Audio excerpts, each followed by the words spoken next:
abençoe, irmão, tê-lo aqui. Glória a Deus. Boa noite, queridos. Graças a Deus, nós que nos sentimos muito honrados pelo convite e parabenizar aqui o trabalho do pastor Rubem, sua família, toda a liderança, né, os pastores. Cada um de vocês faz parte desta liderança, né, que tem desenvolvido esse trabalho.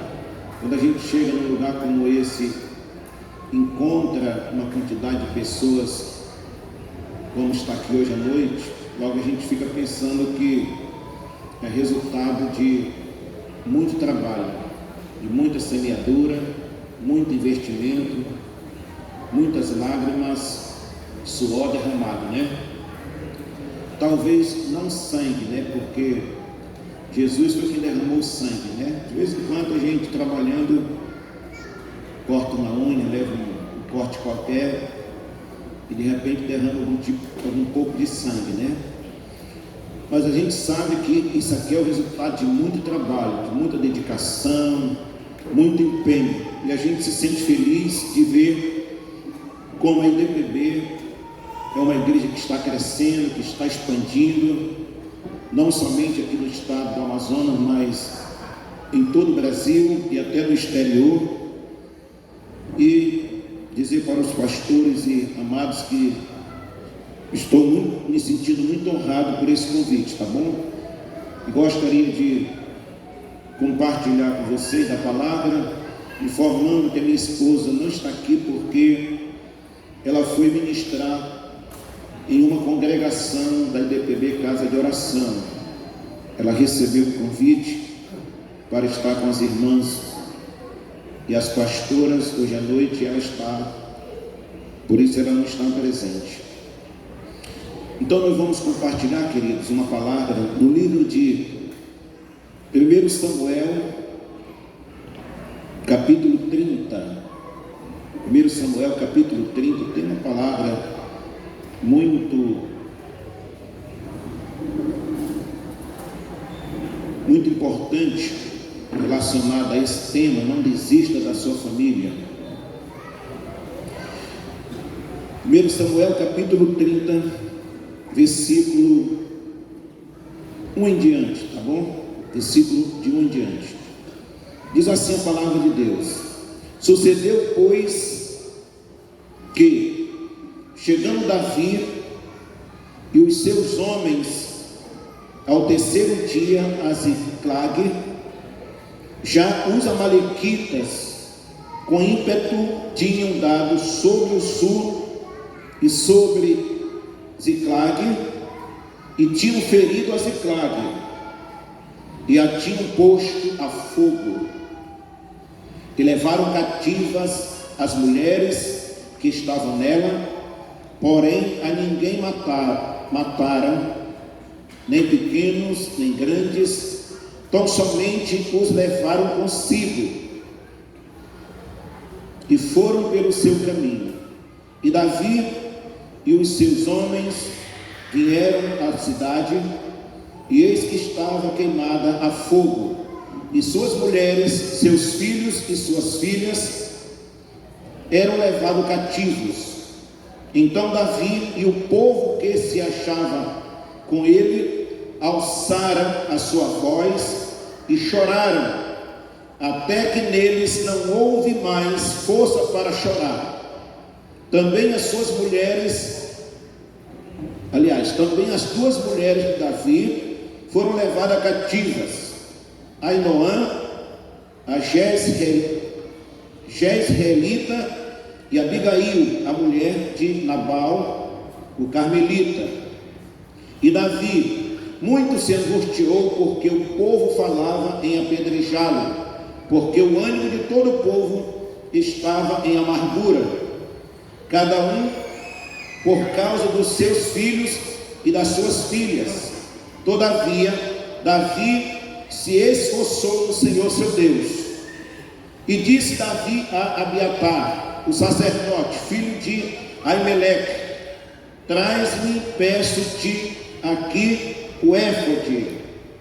E Abiatar trouxe o éfode a Davi. Então consultou Davi ao Senhor, dizendo: perseguirei eu a esta tropa, alcançá-lo-ei? E o Senhor lhe disse: persegue, porque de certo alcançarás e tudo libertarás.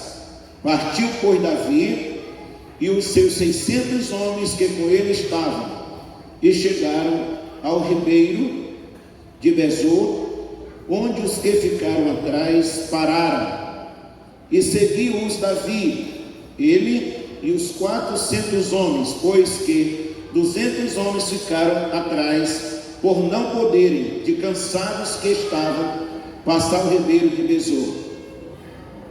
Agora versículo 18.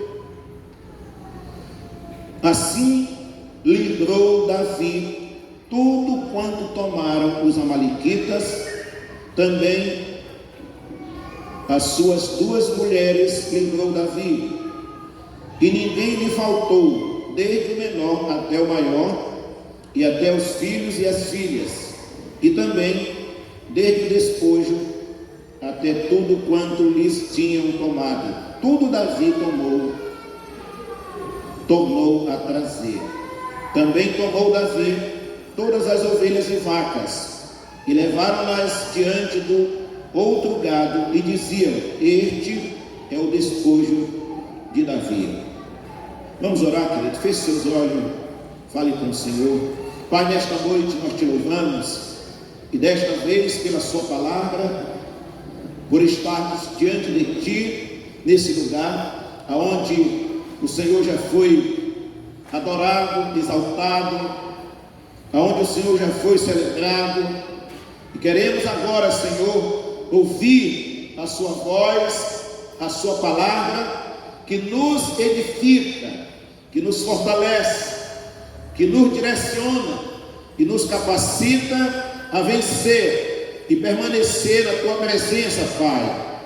Vem conosco, vem com teu povo, vem com cada família, vem com cada um dos nossos irmãos nesta noite, nesse lugar. Edifica a tua igreja, glorifica o teu nome, exalta a tua pessoa em cada vida, em cada coração, que o teu nome seja glorificado nesta noite, Pai, em nome de Jesus. Graças a Deus, queridos. Então, antes de adiantar a palavra, eu gostaria de compartilhar com os irmãos que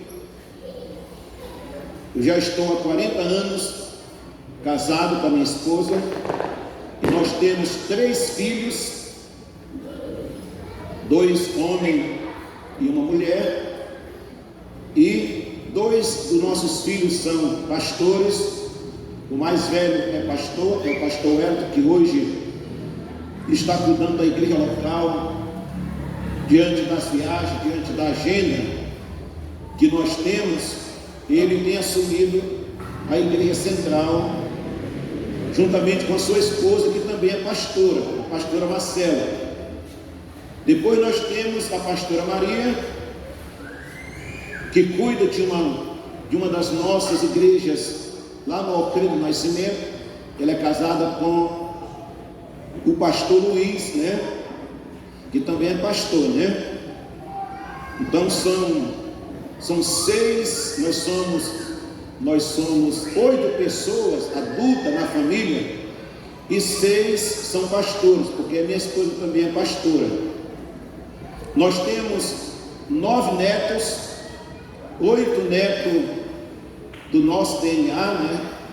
Geneticamente falando, e uma do coração. E graças a Deus, todos eles hoje servem a Deus conosco, estão junto conosco. Até os adolescentes, até os jovens são líderes de célula na igreja. Meu neto mais velho é o Emerson, e ele tem 18 anos, é líder de célula. Depois tem o Felipe, que é líder de célula. Depois tem a Maciele também, que é líder de célula. forma que, para a glória de Deus, hoje a nossa família, todos servem ao Senhor juntamente conosco. Amém, irmãos? Eu faço questão de falar isso porque eu vou falar de família, né? Então, o tema desta noite que os senhores estão trabalhando é um tema realmente desafiador, né? Não desiste da sua família. E nós sabemos que a cada dia nós somos surpreendidos por algum desafio, por algum problema. Alguém já disse que cada dia nós temos que matar um leão e um urso, né? Isso fala do desafio. E nós sabemos que existem ocasiões na nossa vida que parece que nós já não temos mais força para lutar. E esse texto aqui é um retrato disto, olhando para a vida de Davi e para os seus homens. E são nessas ocasiões que nós às vezes já não temos mais forças para lutar, é que ocorre o perigo de nós tomarmos decisões precipitadas, de nós errarmos o alvo, tá? E de alguma forma nós não erramos sempre de uma forma planejada, mas sempre de uma forma espontânea, exatamente porque às vezes decidimos tomar decisões, muitas das vezes de cabeça quente, no momento de uma dificuldade, de uma luta, e às vezes você não para buscar a Deus, não para orar, e você pode tomar uma decisão errada. E como nós temos visto nesse texto aqui, Davi, ele foi pego de surpresa. Ele tinha saído com seus soldados, com seus líderes, para uma guerra, juntamente com os filisteus, com o rei Aque. Se você ler o contexto anterior, você vai ver que Davi, ele tinha saído para uma guerra, juntamente com o rei Aques, e tinha levado todos os seus líderes, todos os seus servos para aquela guerra. E quando foi no meio do caminho, os príncipes dos filisteus não aceitaram que Davi fosse com eles para aquela guerra, porque eles iriam guerrear exatamente contra Israel, da onde Davi era descendente. E eles ficaram pensando que se Davi fosse com eles, Davi, durante a guerra, poderia se revoltar contra os filisteus, até porque o povo de Israel era o seu povo, era a sua nação. Então, os príncipes dos filisteus agora não aceitaram que Davi participasse daquela guerra juntamente com eles, e o rei Aques pediu que Davi voltasse para a cidade de Ziclag, aonde ele tinha se estabelecido juntamente com seus servos.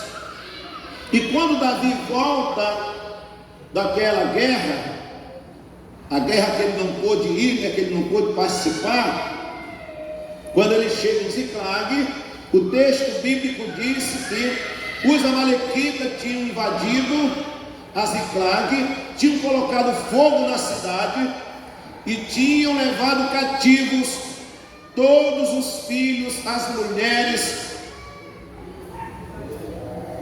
inclusive as duas mulheres de Davi, as servas de Davi, todos foram levados cativo e ainda colocaram fogo na cidade.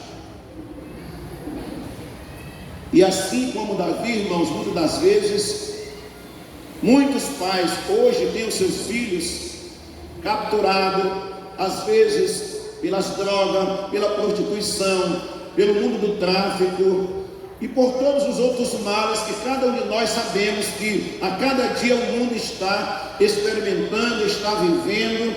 É um mal após outro, e muitas das vezes os filhos de muitos pais estão sendo capturados, estão sendo levados cativos. E se nós como igreja não instruirmos e não pregarmos o evangelho para salvar as famílias, para salvar a base da sociedade, que é a família, né? A base da igreja, que é a família, a base de qualquer construção, de qualquer empreendimento, de qualquer sonho que você possa se envolver, a base de tudo é a família. Não existe pastor sem família. Não existe liderança sem família. Não existe ministério sem família. A família é a base de tudo, é a base da sociedade, é a primeira instituição que o Senhor criou, que o Senhor instituiu. A família, diga família, diga família. Então, nós precisamos proteger a nossa família, não somente dos ladrões, não é? Precisamos proteger a nossa casa, não somente dos ladrões, mas também espiritualmente e emocionalmente. Pastor, e como é que nós protegemos? Como é que nós lutamos pela nossa família? Olhando para esse texto da palavra de Deus, olhando para a vida de Davi, nós vamos ver aqui que a primeira coisa que Davi ele fez em meio àquela adversidade, em meio àquela surpresa do inimigo ter capturado a sua família, a primeira coisa que Davi fez está no versículo 4. O texto bíblico diz: ergueram a voz e choraram, até não ter mais força para chorar. Ele caiu em pranto, ele caiu nos pés do Senhor, ele chorou, os seus servos choraram, clamaram ao Senhor pela sua família. Então a primeira coisa que nós devemos fazer, lutando pela nossa família, para não desistir da nossa família, para não desistir dos nossos filhos, a primeira coisa que nós devemos fazer é exatamente chorar na presença de Deus pela nossa família.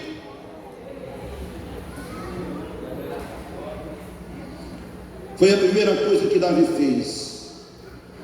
Davi, você olha para a vida de Davi e você percebe que Davi, ele era especialista em tirar um tempo com Deus, exatamente para tratar das suas emoções e não fazer as coisas pela emoção, e não fazer as coisas precipitadamente. Ele era especialista em consultar o Senhor, de buscar saber como fazer as coisas. E por isso, a primeira coisa que ele fez foi exatamente chorar na presença de Deus. Entenderam, irmãos? Ele foi tirar um tempo com o Senhor, tá? Para colocar as suas emoções. Antes de partir para uma guerra externa, ele busca Deus. Ele lança diante do Senhor os seus sentimentos, as suas lágrimas, a sua ansiedade, a sua inquietude, para poder ele ter o controle emocionalmente da situação e fazer a coisa como deveria fazer, e não colocar mais ainda a sua família num buraco.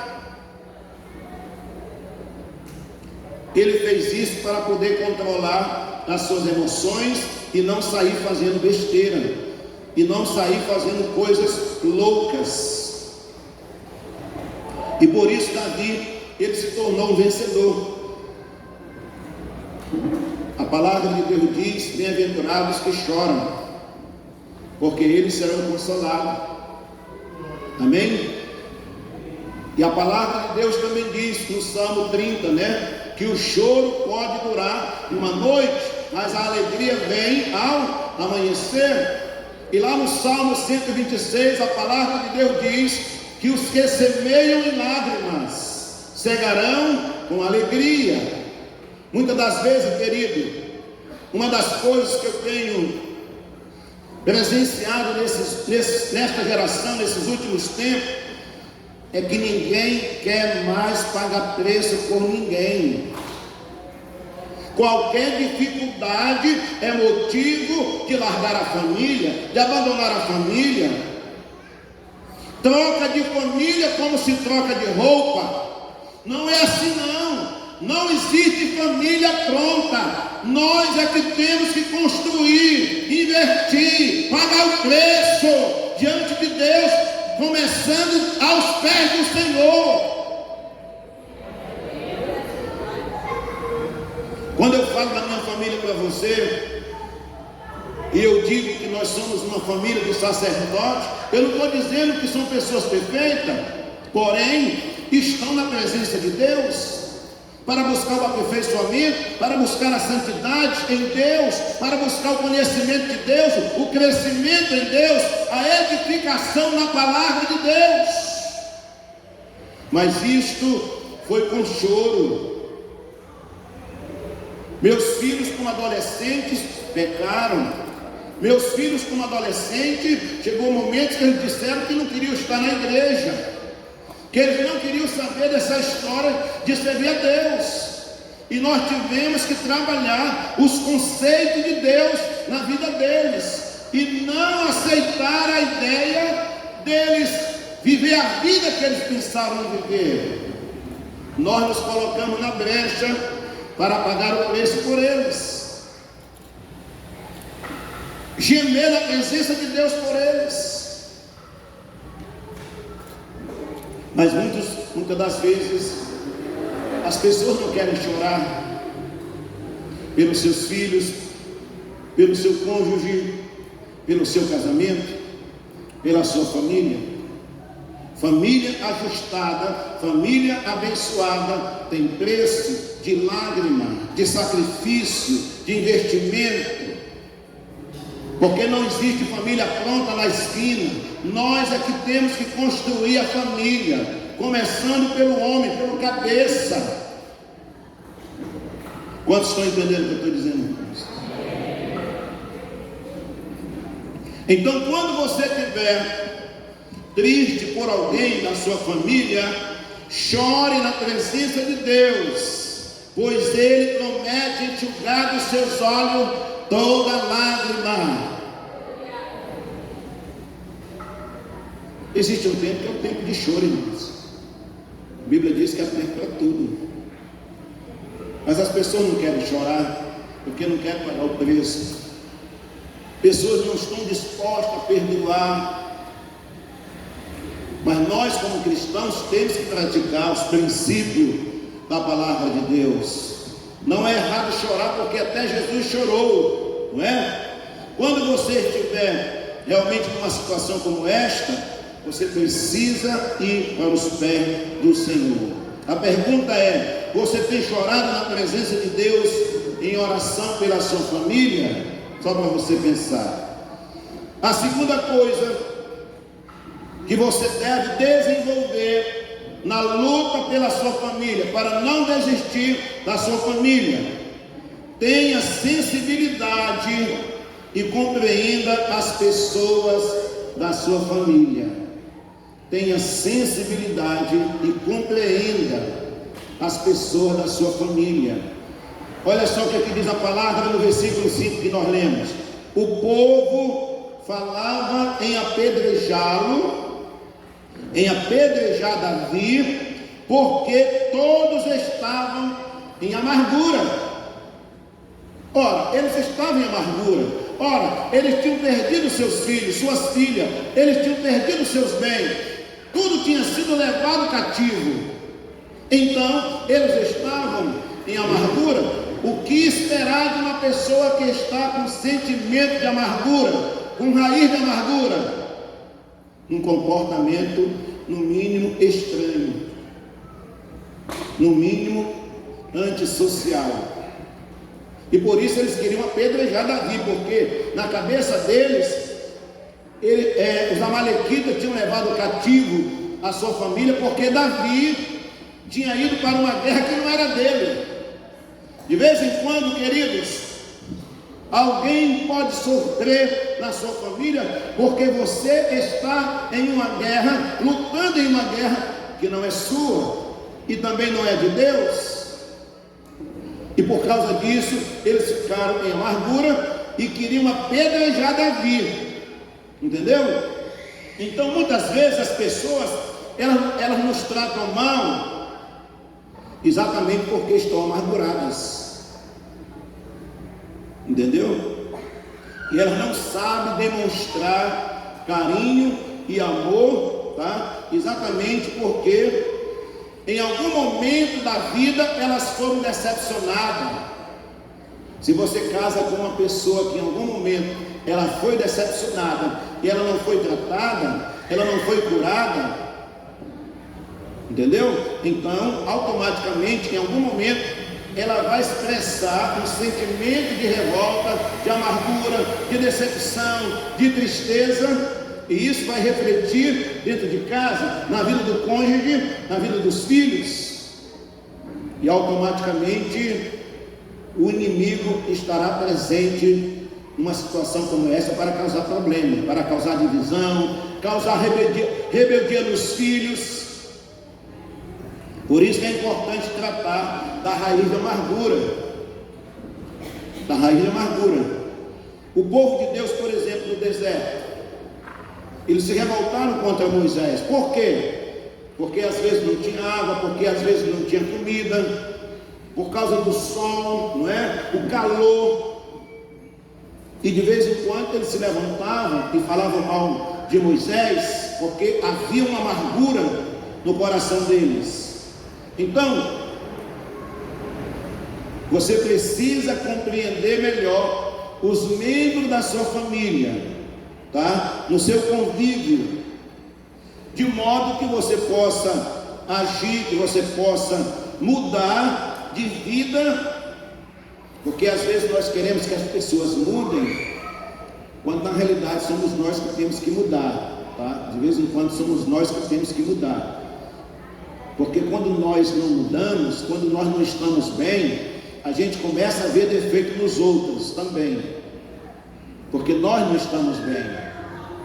Então é necessário você fazer uma autoanálise e verificar onde você também precisa mudar, tá? Jesus disse que os mansos herdarão a terra, exatamente para nos ensinar que a rigidez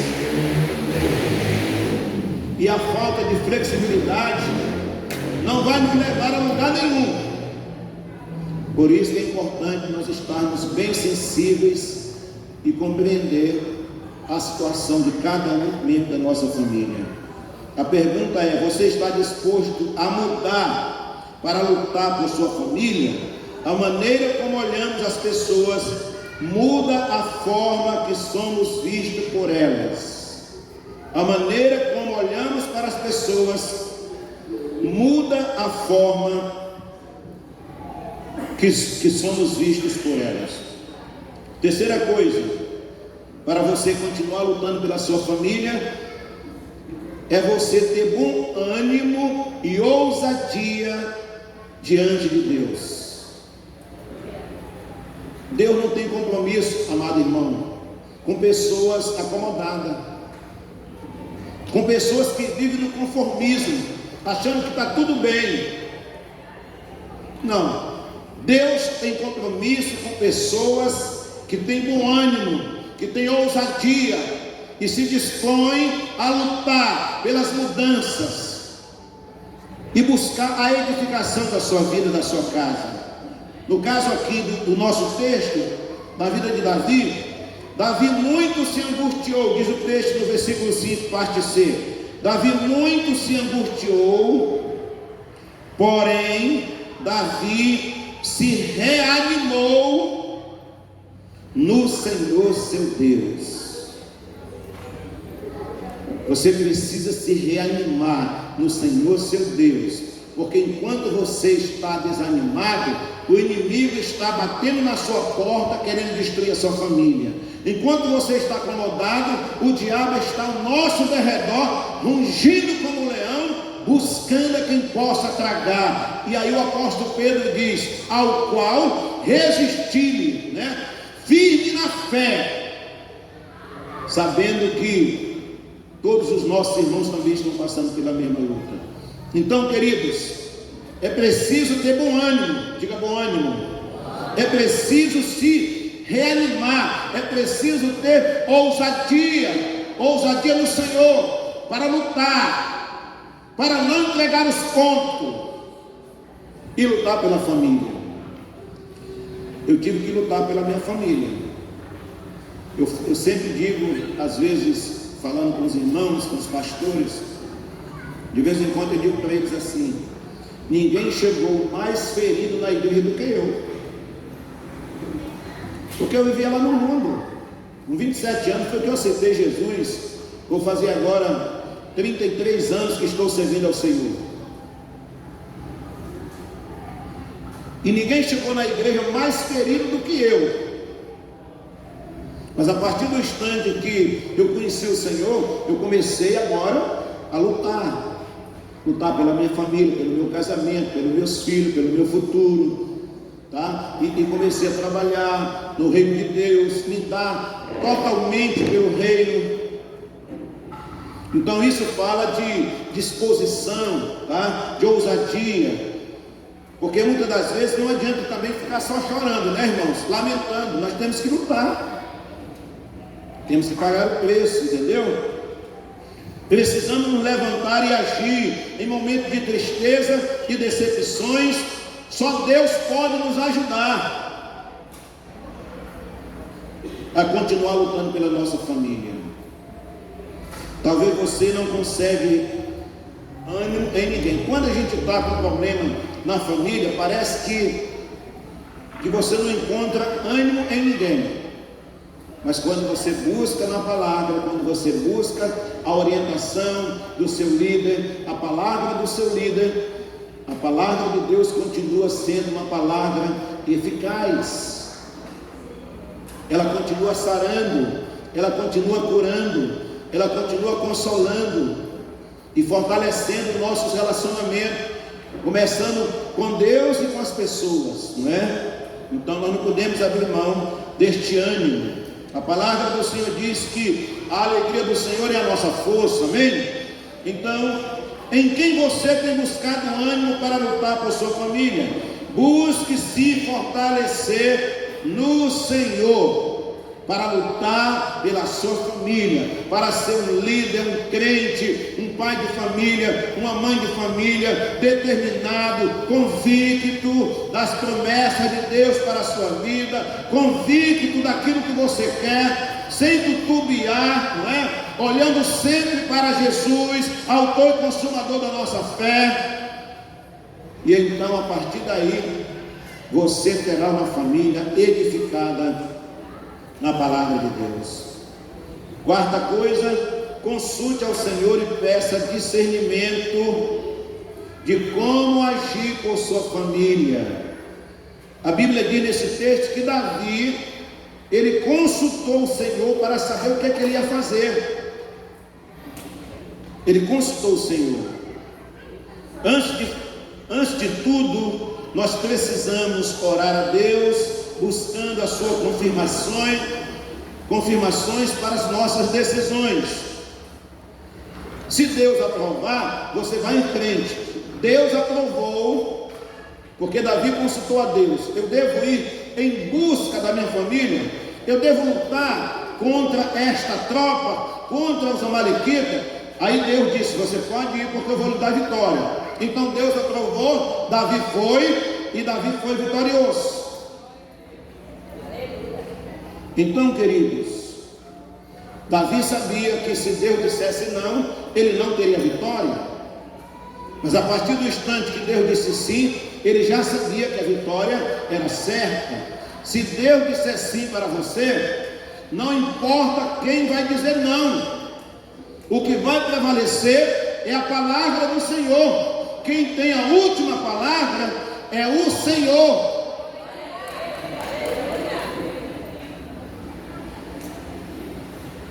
Não faça nada antes de orar. Se você sentir que Deus está na frente, prossiga. Mas se tiver dúvida, pare imediatamente e espere uma confirmação do Senhor em qualquer negócio que você for fazer que vai envolver a sua família. Aliás, não existe negócio que a gente possa fazer que não vai envolver a família, né? Todo e qualquer negócio que eu, por exemplo, for fazer, vai envolver minha família. Porque eu não estou só, eu não sou só.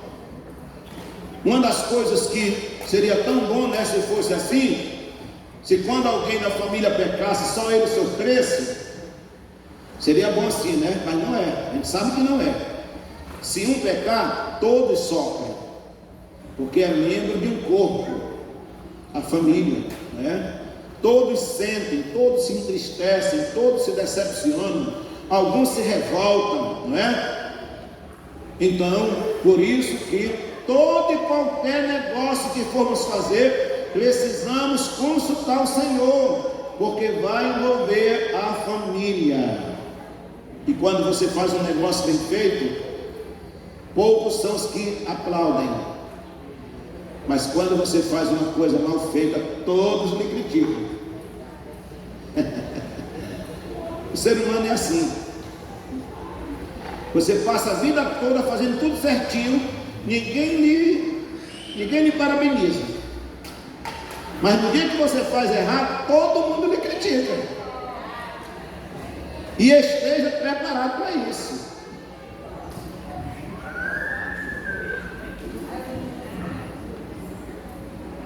Tome cuidado para não estar saindo na frente de Deus. Tá? Tenha cuidado. De vez em quando alguém faz uma coisa errada, está tudo errado, aí depois ele tem que sair correndo atrás de Deus para consertar, né? O ideal é você ter consultado a Deus para saber se era de Deus ou não. Deus não pode assumir um compromisso que você não consultou a Ele para fazer.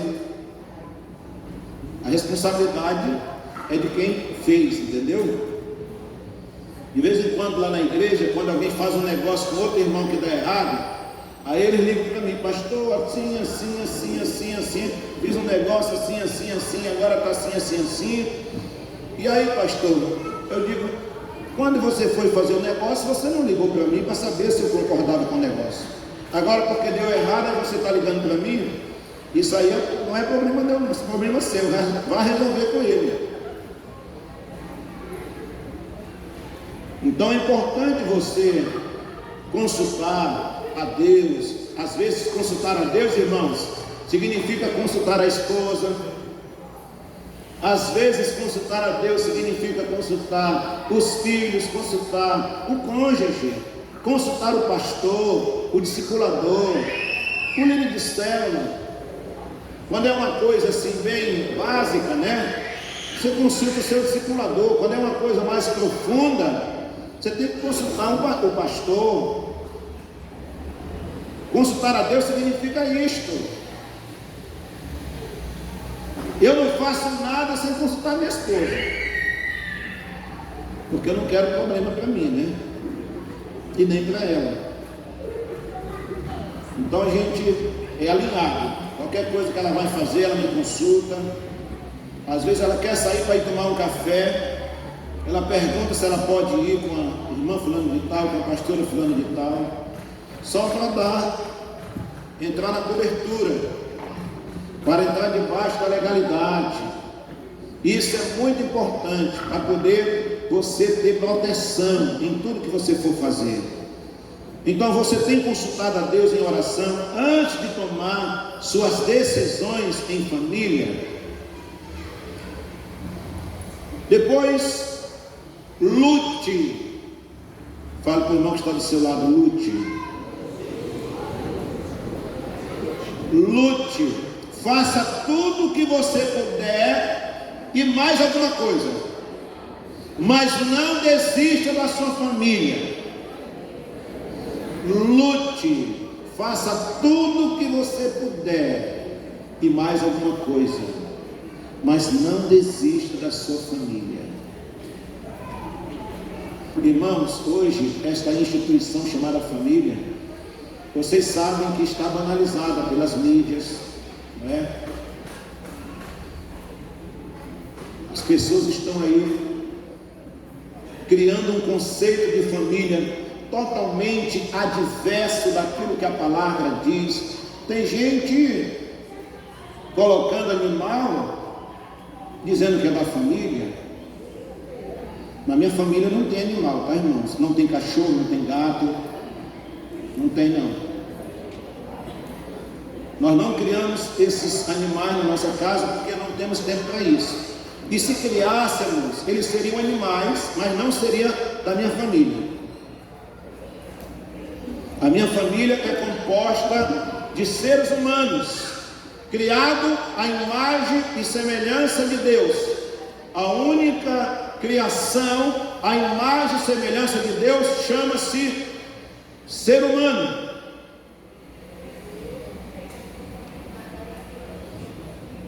Apesar que a ciência, né, as filosofias, de vez em quando alguém nas suas interpretações chega a dizer que o homem veio do macaco, né?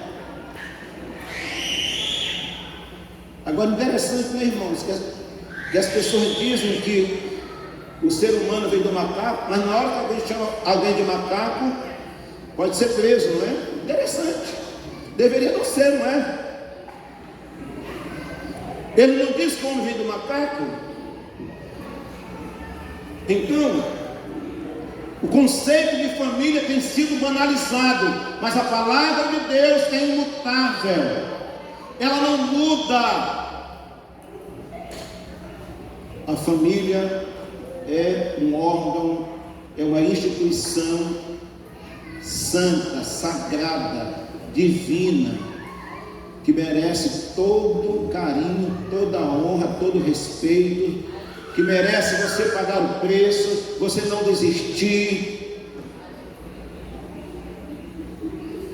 Esse texto diz que quando Davi saiu para buscar sua família que tinha sido levado cativo, ele levou 600 homens com ele. Mas quando chegou lá no ribeiro de Besor, 200 homens estavam tão cansados que não conseguiram atravessar o ribeiro e ficaram do lado de cá. E Davi foi com 400, e mesmo assim ele conseguiu a vitória. E quando ele voltou, com tudo que ele foi trazendo, com toda a sua família, com as mulheres, com as crianças, e ainda com o despojo da guerra, quando ele se encontra com aqueles 200 homens, ele tratou eles com a mesma dignidade. Ele não desprezou aqueles homens que não suportaram o cansaço daquela batalha. Ele tratou eles com a mesma dignidade. O que nós aprendemos com isso, queridos? É que cada membro da nossa família, ele tem um perfil, ele tem uma característica, ele tem uma capacidade de força, ele tem um talento, ele tem um potencial, não é? E nós não podemos equiparar e tratar todos na mesma dimensão da capacidade. Não. Tem uns que serão mais, tem outros que serão menos, e nós temos que tratar todos e cuidar de todos. Você não pode tratar um filho porque tem mais talento do que o outro, ou tem um potencial em alto nível, tá? E desprezar um outro que você percebe que não tem o mesmo potencial, tá? Então observe isso aí. Nós não podemos esforçar as pessoas na família a caminhar quando elas não aguentam, quando elas não suportam determinada pressão. Alguns pais poderão estar perdendo seus filhos pela pressão que ele faz em cima dele, quando ele não tem maturidade, quando ele não tem capacidade de suportar aquela pressão. Precisamos tomar cuidado com isso aí, tá? Então, agora, quando você tem maturidade, você que é o pai, que é a mãe, aí você deve se esforçar um pouco mais, porque baseado naquilo que Jesus disse, né? Se alguém te obrigar a caminhar uma milha, vai com ele 2, né? Então, tem situação que você tem que ultrapassar os seus limites diante de algum desafio. Então cada pessoa tem um ritmo, tem uma força diferente, é necessário respeitar os limites do próximo. Deus renova nossas forças, sim ou não? Deus renova nossas forças. Se você está cansado de lutar pelo seu casamento, pela sua família, pelos seus filhos, deixe Deus renovar as suas forças nesta noite e continue lutando. Não desista. Não desista.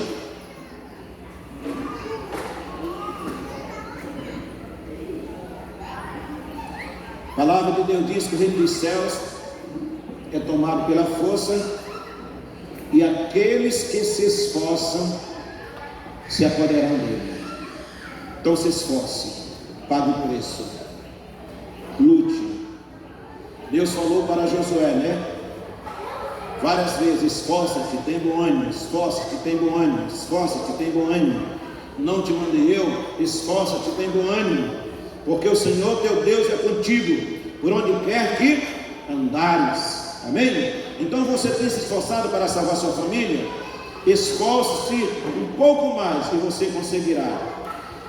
Para concluir nesta noite, olha o que é que diz o versículo 18 e 20, diante desta batalha, desse esforço de Davi. Olha só o que aconteceu, irmãos. Assim livrou Davi tudo quanto tomaram os amalequitas.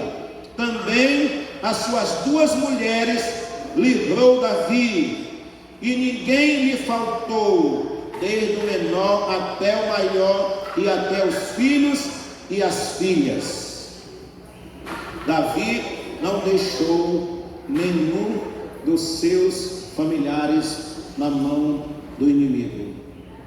Deixa eu falar uma coisa para você, pai, para você, mãe. Você não gerou filhos para o mundo. Você não gerou filhos para o mundo. Você não gerou filhos para as drogas. Você não gerou filhos para este século. A Bíblia diz que os filhos são herança do Senhor. Você gerou filhos para servir ao Senhor. Diga amém.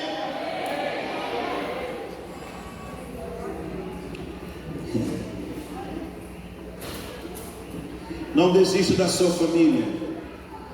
Não deixe a sua família ser destruída. Não se conforme em perder nenhum dos seus familiares, porque Jesus disse que veio para salvar a todos, né? Paulo diz: crê no Senhor Jesus e será salvo tu e a tua casa. Então lute para preservar a sua família. E por último, é um parêntese que eu abri, que não está nesse texto, baseado na vida de Elcana. Quem conhece a história de Elcana, marido de Ana? Baseado na vida de Elcana, invista na sua família. Invista fazendo oferta de sacrifícios a Deus pela sua família. O que é que Elcana fazia, irmãos? De vez em quando você ouve as pessoas pregando a respeito da vida de oração de Ana, não é? Que Ana era uma mulher que orava, e é verdade, está na Bíblia. Ana era uma mulher quebrantada, contrita de coração, vivia nos pés do Senhor, ali chorando amargamente, porque era estéril, não gerava filho, e tinha uma competidora, a Penina, que gerava filho, né, que era uma das suas empregadas, e pelo fato dela ser estéril, naquela época era permitido o marido gerar filhos com a funcionária, com a empregada, se a esposa fosse estéril.